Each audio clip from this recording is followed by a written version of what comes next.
حضرت امام شافعی فرماتے کہ مجھے فقیروں کی دو باتوں نے بڑا نفع دیا ہے۔ پہلی بات یہ، الوقت سیف قاطع، وقت کاٹ دینے والی تلوار ہے۔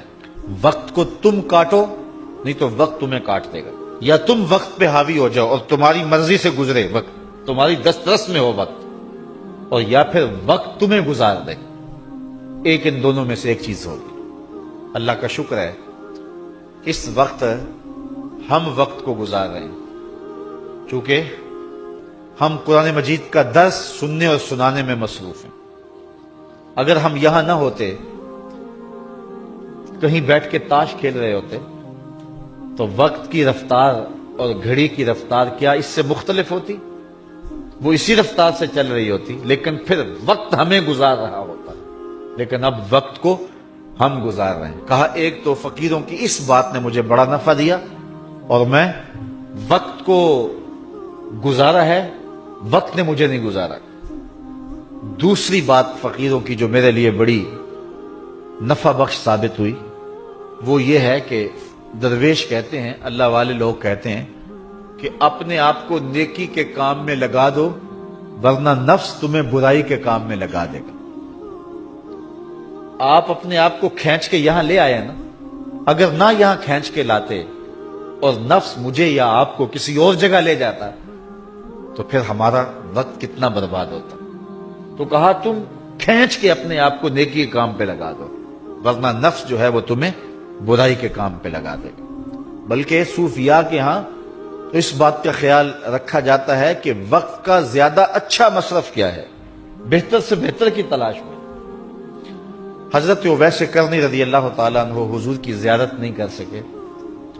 بوڑھی ماں تھی جن کی خدمت ان کو حضور کی زیارت سے روکے ہوئے تھی، بلکہ حضور اپنی قمیض کے بٹن کھول کے یمن کی طرف رخ کر کے لمبی لمبی سانسیں لیتے ہیں اور فرماتے ہیں مجھے یمن سے یار کی خوشبو آ رہی ہے۔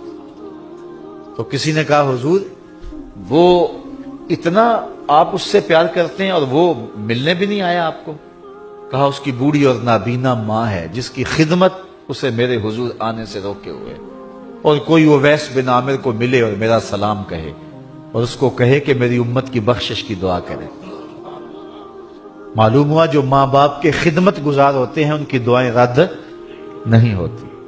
حضرت عمر اور حضرت علی المرتضی رضی اللہ تعالیٰ عنہ گئے دور فاروقی میں حضرت اویس کو ملنے کے لیے۔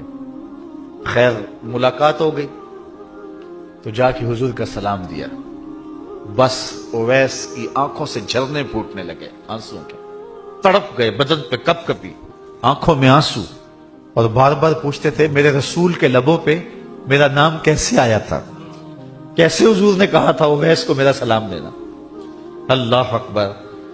کچھ دیر گفتگو ہوئی تو حضرت اویس کرنی نے ہاتھ آگے بڑھاتے ہوئے کہا اچھا پھر آپ نے بھی آخرت کی تیاری کرنی ہوگی، میں نے بھی آخرت کی تیاری کرنی ہے، حشر کے دن ملاقات ہوگی۔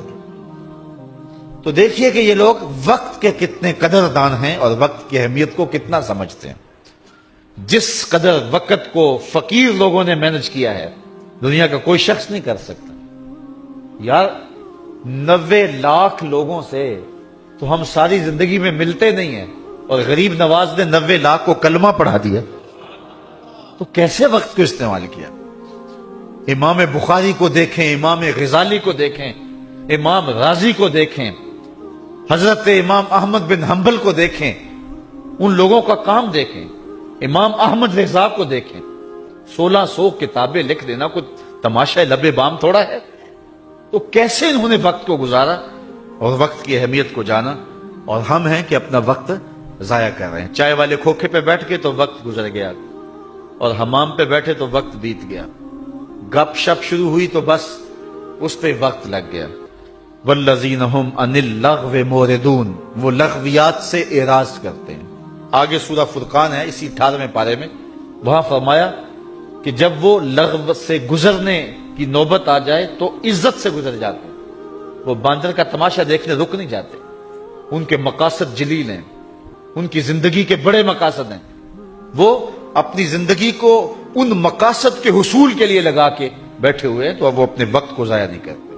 تو کہا محبوب مجھے قسم تیرے زمانے کی، انسان خسارے میں۔ اب انسان تو خسارہ ماننے کو تیار نہیں ہے. وہ کہتا میں تو خسارے میں نہیں ہوں، میں تو ہواؤں کے دوش پہ اڑتا ہوں، میں تو کائنات کو نخچیر بنایا ہوا ہے، زمانہ میرا باج گزار ہے، ستاروں پہ کمندے میں ڈال چکا ہوں، میں اپنی زندگی کو آسائشوں سے بھر لیا ہوا ہے. کہاں وہ گھاس پھوس کے جھونپڑے اور کہاں عالی نصب کوٹھیاں، کہاں کھانے کے لیے نان شبینہ بھی میسر نہیں تھا، اور کہاں اتنے کھانے کہ انتخاب مشکل ہو جاتا ہے، کہاں پیوند لگے ہوئے کپڑے اور کہاں اتنے لباس ہیں کہ بدلنے کی باری نہیں آتی ہے. تو میں تو خسارے میں نہیں ہوں، میں تو ہواؤں کے دوش پہ اڑتا ہوں، میں تو سمندر کی تہوں میں اتر جاتا ہوں، میں تو پوری دنیا کو گلوبل ولیج بنا لیا ہوا ہے، میں تو کائنات کا سارا حسن کشید کر لیا ہے، میں تو خسارے میں نہیں ہوں. اللہ کہتا ہے محبوب مجھے قسم تیرے زمانے کی یہ خسارے میں ہے. یہ خسارہ ماننے کو تیار نہیں، اور اللہ کہتا ہے محبوب مجھے تیرے زمانے کی قسم یہ خسارے میں. تو امام راضی فرماتے ہیں، آپ فرماتے ہیں جو خسارہ ہے یہ انسانیت کا ہے. اگر یہ ہواؤں کے دوش پہ اڑتا ہے تو یہ انسان کا کمال نہیں ہے، یہ تو چڑیا بھی اڑتی ہے، یہ تو مکھی بھی اڑتی ہے. اگر یہ پانی میں تیرتا ہے تو یہ تو مچھلی بھی تیرتی ہے.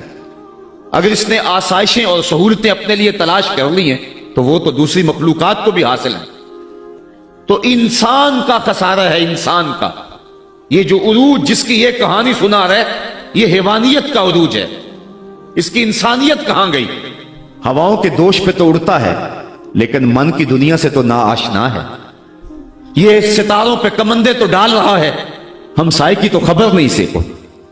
یہ دنیا کے اوپر بڑا باخبر شخص ہے لیکن اسے جو ہے وہ اپنے من کی خبر بھی نہیں ہے. ہمارا نرم رو قاصد پیام زندگی لایا، خبر دیتی تھی جن کو بجلیاں وہ بے خبر نکلے.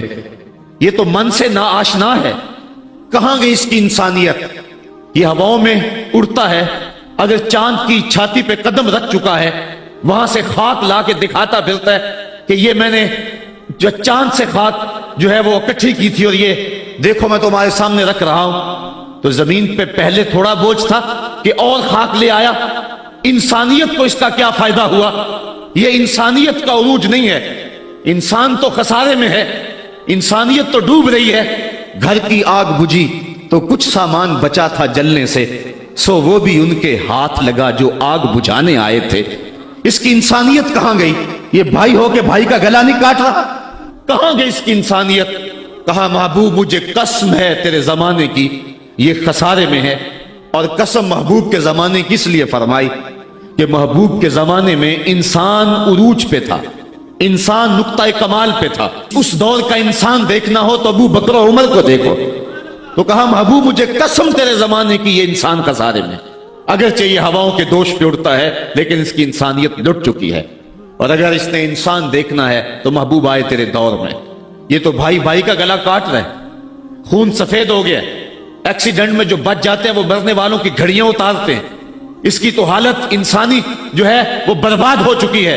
لیکن حسن دیکھنا ہے انسانیت کا تو آئے تیرے دور میں.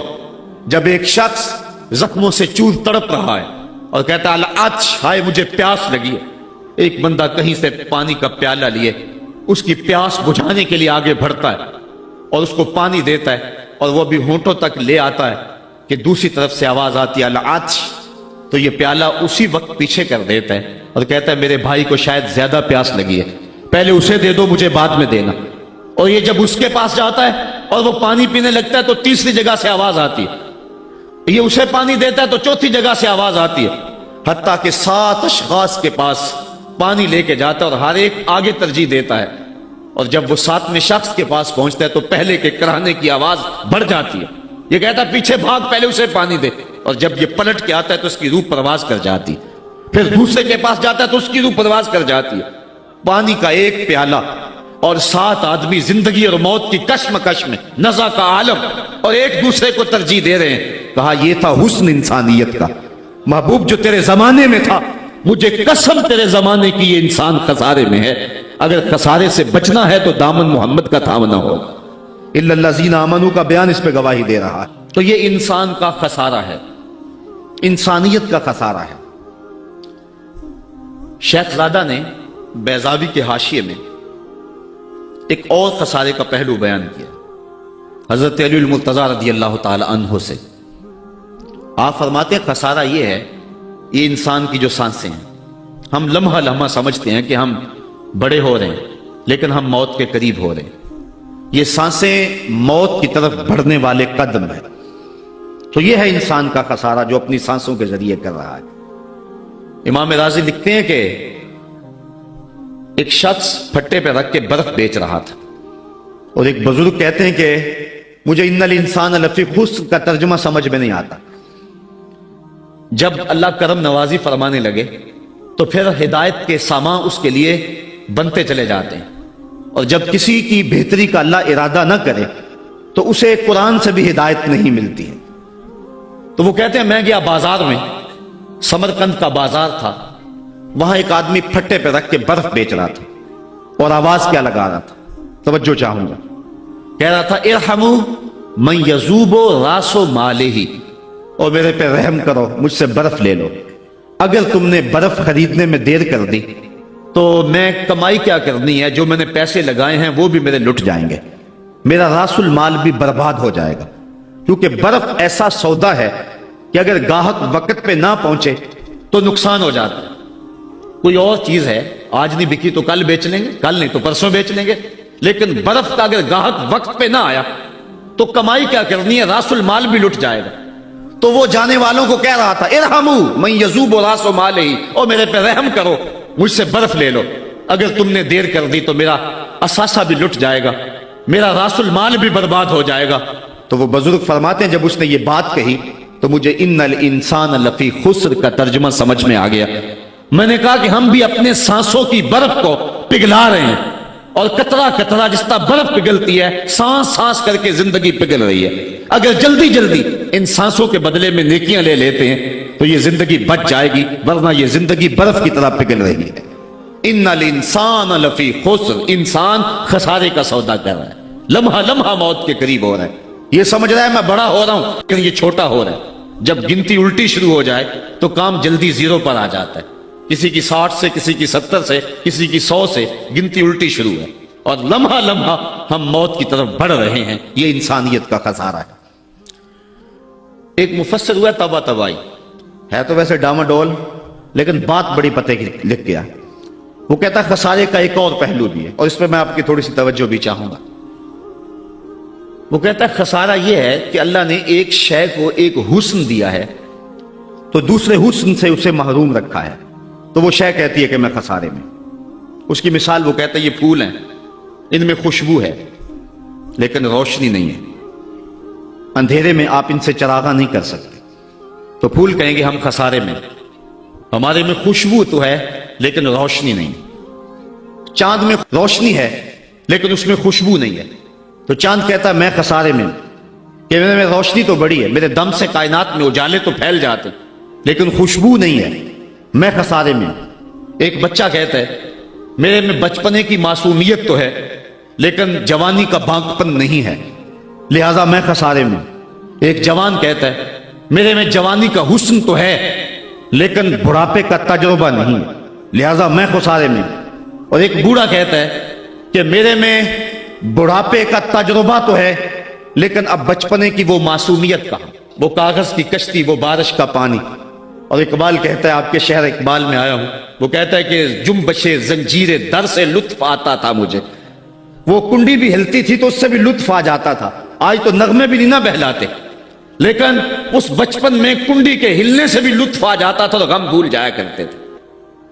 وہ کیا کسی نے کہا تھا کہ اپنے جل جانے کا بھی احساس نہیں تھا، جلتے ہوئے شعلوں کو چھیڑا کرتے تھے، اب تو ایک آنسو بھی رسوا کر جاتا ہے، بچپن میں جی بھر کے رویا کرتے تھے، اب تو وہ رونے کا حسن بھی نہیں نہ رہا، تو کہا کہ میرے پاس بڑھاپے کا تجربہ تو ہے لیکن بچپنے کی معصومیت نہیں ہے، لہٰذا میں خسارے میں ہوں۔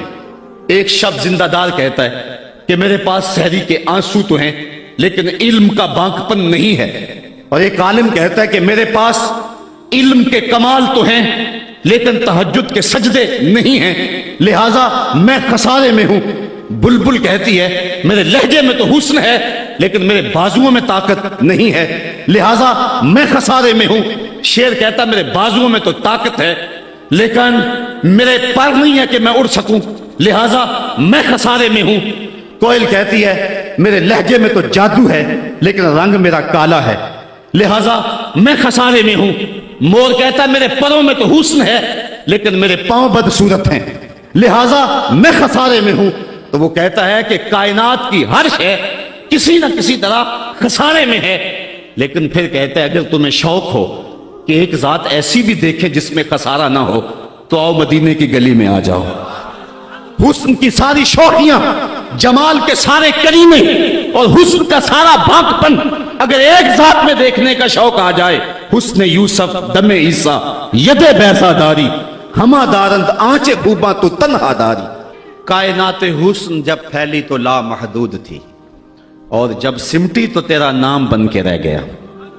اگر یہ شوق ہو کہ کائنات کے سارے حسن ایک پیکر میں دیکھیں تو کہا اس کے لیے میں نے ایک محمد ہی بنا دیا ہے۔ سارے حسن ایک پیکر میں آپ کو ملیں گے، سارے کمال اور سارے جمال اور سارے عروج اور ساری عزتیں اور سارے مراتب آپ کو ایک ذات میں جمع ملیں گے، اور محمد ہوتا ہی وہ ہے جو مجمع کمالات ہو۔ تو کہا کہ یہ ہے ایک خسارے کا پہلو، اور کائنات میں ایک ہی شخص ہے جو خسارے سے بچا ہوا ہے۔ اب جو اس ذات سے وابستہ ہوگا وہ بھی خسارے سے بچ جائے گا۔ الا الذین آمنوا، جس کے ہاتھ میں یہ دامن ہوگا وہ خسارے سے بچ جائے گا، ورنہ خسارے سے کوئی بچ نہیں سکتا۔ نہ دولت بچا سکتی ہے، نہ اقتدار کی بچھی ہوئی مسندیں خسارے سے بچا سکتی ہیں، نہ کوئی اور انسان کو دنیاوی کمال خسارے سے بچا سکتا ہے۔ اگر خسارے سے بچنا ہے تو ہاتھوں میں دامن مصطفیٰ لینا ہوگا۔ وہ کبھی آپ نے دیکھا ہوگا، اب تو وہ دور بدل گیا ہے، وہ چکی ہوتی تھی جس میں وہ گندم پیستے ہیں، مختلف چیزیں، تو اس کے دو پتھر ہوتے ہیں، ایک نیچے والا ساکن، اوپر والا متحرک، تو درمیان میں اس کے ایک کلی ہوتی ہے جس کے ارد گرد اس کو گھماتے ہیں، تو وہ جو دانے ہیں وہ درمیان خالی جگہ میں ڈالتے ہیں، اس کو گالا کہتے ہیں، اس میں ڈالتے ہیں اور پھر اس چکی کو گھماتے ہیں، تو جو دانے اس مرکز سے، اس کلی سے ہٹ جاتے ہیں وہ پس جاتے ہیں، اور جو اس کلی سے لگ کے رہتے ہیں وہ بچ جاتے ہیں۔ کہا محبوب مجھے قسم تیرے زمانے کی، انسان خسارے میں ہے، الا الذین آمنوا، بچے گا وہ جو تیرے دامن سے لپٹ جائے گا۔ اور یہ میں مفہوم ایمان کا جو آپ کے سامنے دامن مصطفیٰ سے تمسک اختیار کرنا، یہ میری جذباتیت کا کمال نہیں، حقیقت ہی یہ ہے۔ علامہ سعد الدین تفتازانی علیہ رحمہ شرح قائد میں لکھتے ہیں کہ ایمان ہے کیا؟ آپ فرماتے ہیں الایمان ہی تصدیق بما جاء بہ النبی صلی اللہ علیہ وسلم، حضور کے علاوہ ایمان ہو ہی نہیں سکتا ہے، یہ ممکن ہی نہیں ہے۔ اور یہ بات بھی ذہن میں بٹھا لیں کہ حضور سے ذہنی تعلق کا نام ایمان نہیں ہے، حضور سے قلبی تعلق کا نام ایمان ہے، اور یہ میرے مسلک کی پہچان ہے۔ صرف ذہنی تعلق کا نام ایمان نہیں ہے، قلبی تعلق کا نام ایمان ہے۔ اس کو مزید سہل کروں تو حضور کو نبی جاننے کا نام ایمان نہیں ہے، نبی ماننے کا نام ایمان ہے۔ ورنہ کتنے لوگ تھے جانتے تھے لیکن ایمان نہ لائے۔ الذین آتیناہم الکتاب یعرفونہ کما یعرفون ابناءہم، جن کو ہم نے کتاب دی وہ ایسے جانتے تھے جس طرح بیٹوں کو جانا کرتے، لیکن اس کے باوجود ایمان نصیب نہیں ہوا۔ ایمان جاننے کا نام نہیں ہے، ایمان ماننے کا نام ہے۔ پھول کو بلبل جانتی نہیں مانتی ہے، اگر مانتی نہ ہوتی تو پھول کے گرد رقص بسمل کے تماشے نہ کرتی۔ شمع کو جانتے سارے ہیں لیکن مانتا صرف پروانہ ہے۔ تو ایمان جاننے کا نام نہیں ہے، ایمان ماننے کا نام ہے۔ اور جہاں تک جاننا بمانا ادراک ہے تو وہ تو آج تک میرے رسول کو کوئی جان ہی نہ سکا۔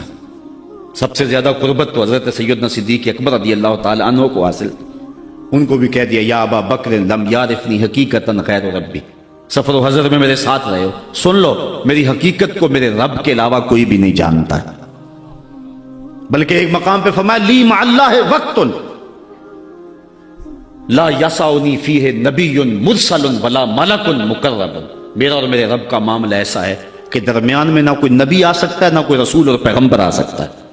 اور نہ کوئی فرشتہ مقرب درمیان میں آ سکتا ہے.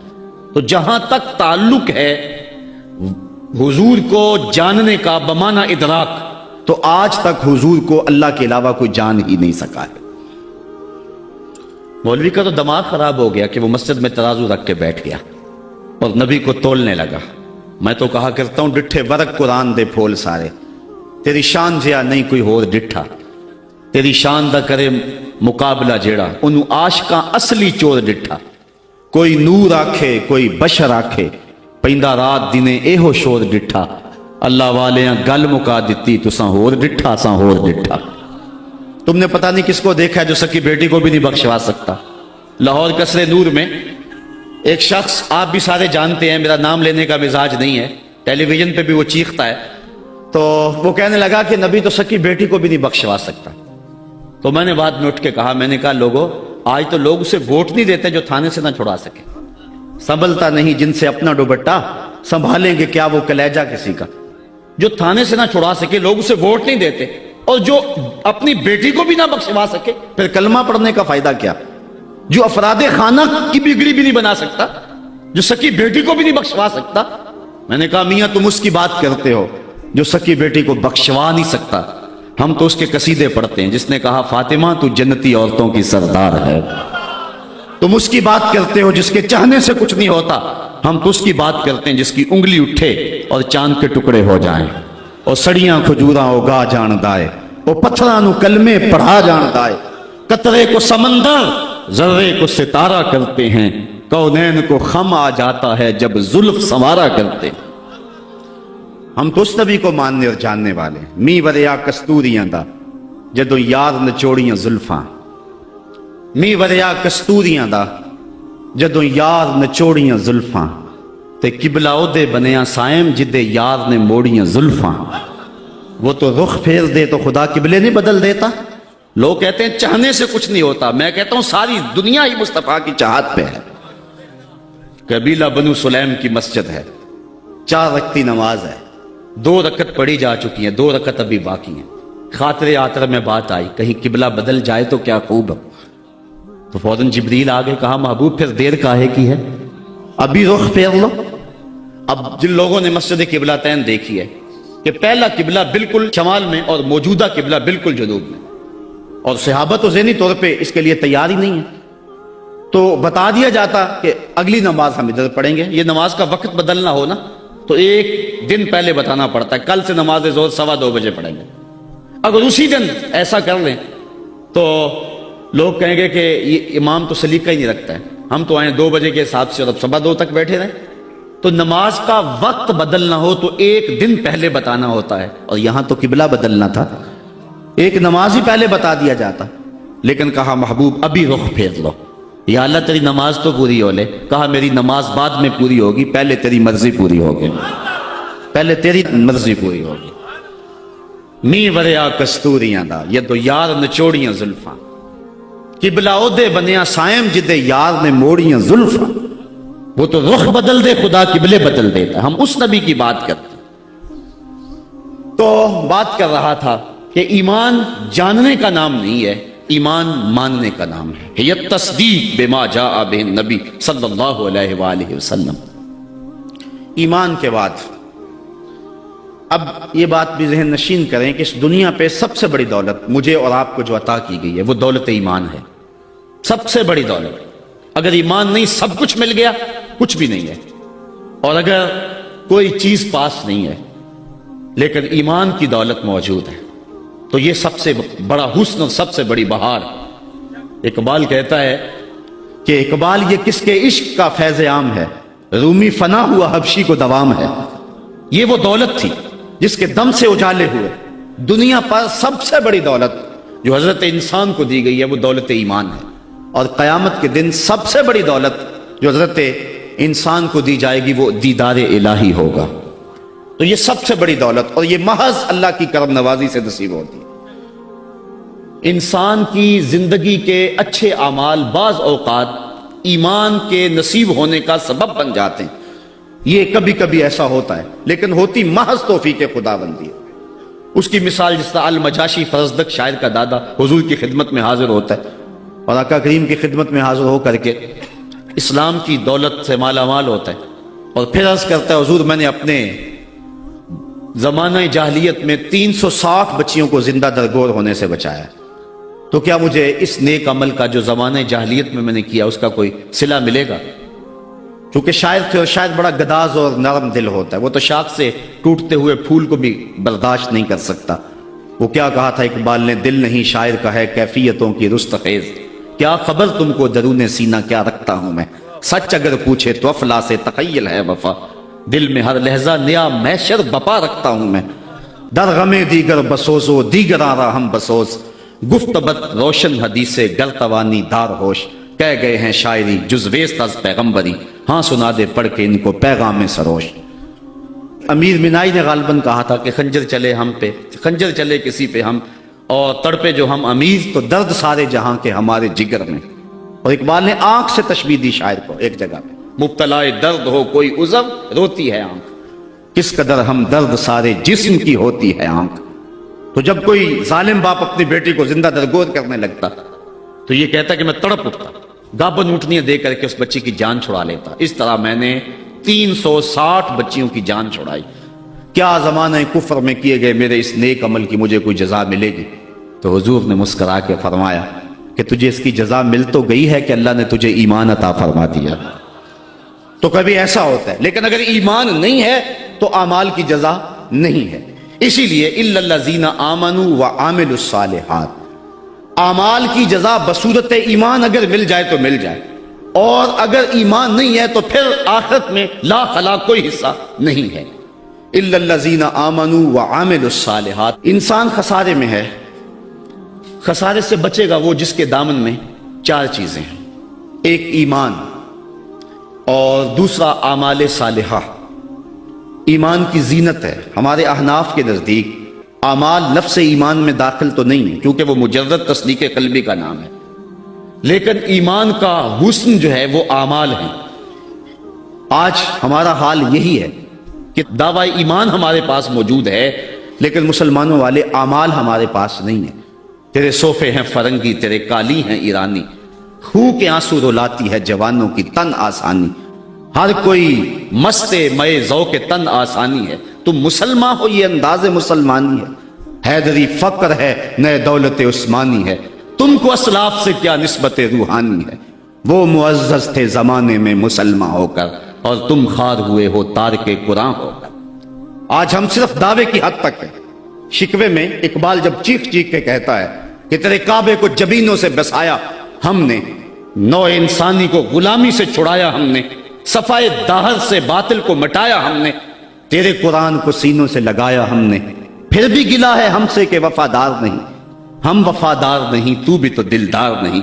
تو جب اس کا جواب آتا ہے تو سنیے، لہجہ تھوڑا سا بدلا کہ میرے کعبے کو جبینوں سے بسایا کس نے، نو انسانی کو غلامی سے چھڑایا کس نے، صفائے دہر سے باطل کو مٹایا کس نے، میرے قرآن کو سینوں سے لگایا کس نے، تھے تو آباب تمہارے ہی مگر تم کیا ہو، ہاتھ پہ ہاتھ درے منتظر فردا ہو۔